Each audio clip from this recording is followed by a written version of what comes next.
Esto no estamos hablando del siglo XIX, estamos hablando de comienzo de los años 60 del siglo XX.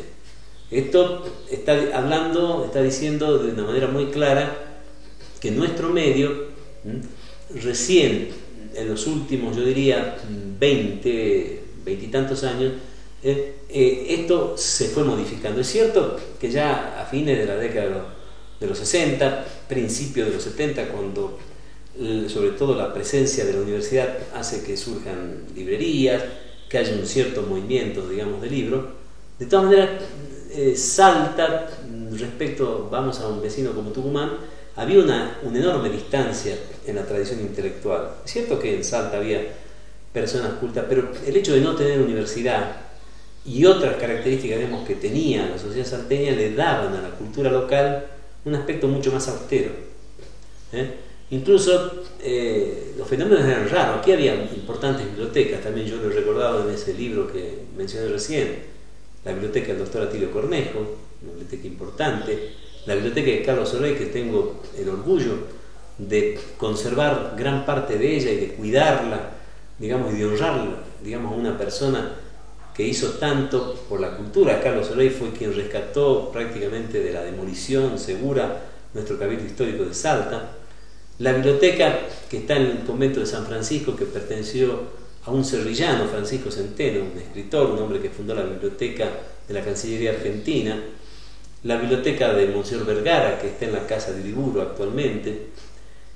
No quiero olvidarme de algunas bibliotecas privadas, pero decir, sí, que el primer bibliófilo de América, de la América del siglo XIX, fue un salteño, Gregorio Beche, que él emigró a Bolivia primero y después se estableció en la plaza comercial en Cobija, en el puerto de Cobija, y que fue el hombre que creó la biblioteca más grande de América, una biblioteca importantísima, que hacia el final de la vida de él, o cuando pocos años después que él murió, la familia intentó que primero el gobierno de la provincia de Salta se interesara por esa biblioteca para adquirirla, no hubo respuesta. Después le ofreció al gobierno de Buenos Aires, tampoco hubo respuesta, y finalmente le ofreció al gobierno de Chile, que la adquirió.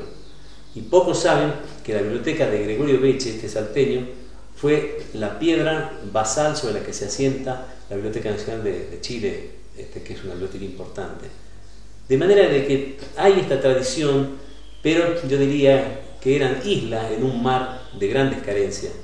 Yo recordaba hace poco, en el aniversario precisamente de mi escuela, la Escuela Urquiza, que hacia 1870, en Salta, de cada 100 salteños, 90 no sabían ni leer ni escribir. Y de los 10 que sabían leer y escribir, era muy poco lo que habitualmente ejercitaban la escritura o practicaban la lectura.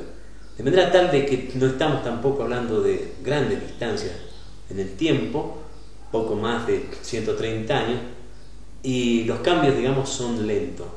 Yo me atrevería a decir de que hay una relación muy directa, un parentesco muy directo entre la pobreza económica y las carencias económicas y el atraso social con la pobreza y también, digamos, el retraso cultural.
más allá, la inundación no me llena de novia.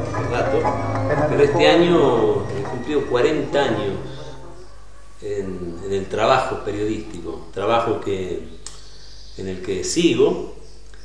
Y bueno, por supuesto tengo recuerdos de muchos. Es decir, yo hice periodismo como se hacía antes, en la calle, hacía notas como cronista gremial, me iba por toda la ciudad con un cuaderno haciendo los apuntes, hablando con cada una de las personas de los sindicatos, qué actividad tenían prevista, y he guardado prácticamente, digamos, la mayoría de las notas que hice. Y después, bueno, como te conté, trabajé en la Gaceta, pero estaba en la sección de cable, la Gaceta de Tucumán, tuve pocos meses, hasta que me vine aquí. Y bueno, yo recuerdo, digamos, hice algunas entrevistas, también un tiempo, digamos, fue corresponsal de la revista Panorama aquí en Salta, era una tarea ad honorem.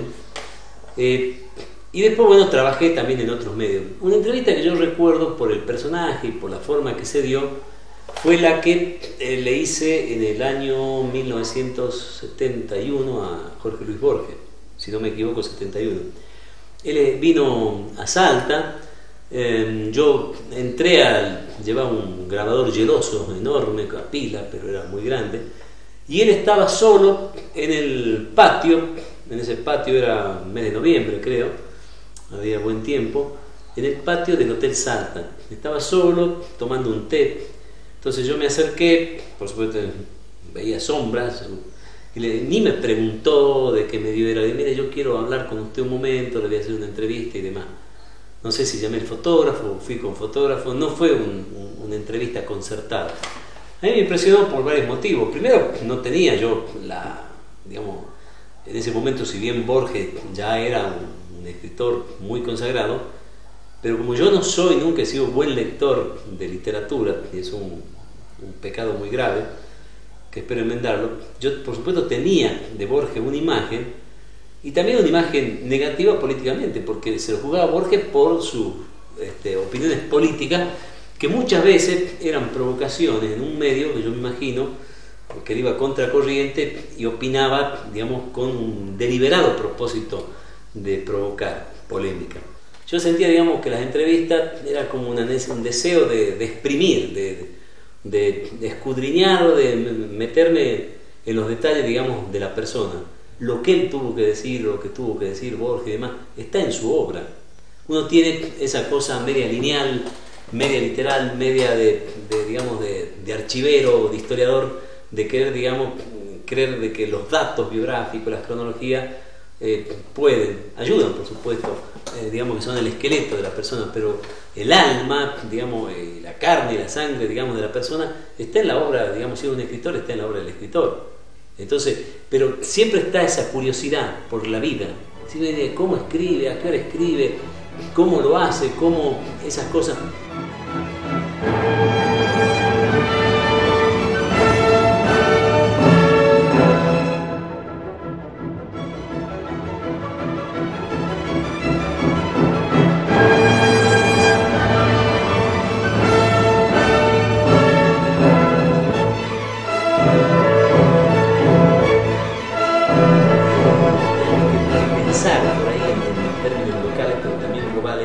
Tenemos que actuar digamos, en términos locales. Nosotros no podemos hacer grandes intervenciones, pero nuestro pensamiento no puede desvincularse, digamos, del pensamiento universal.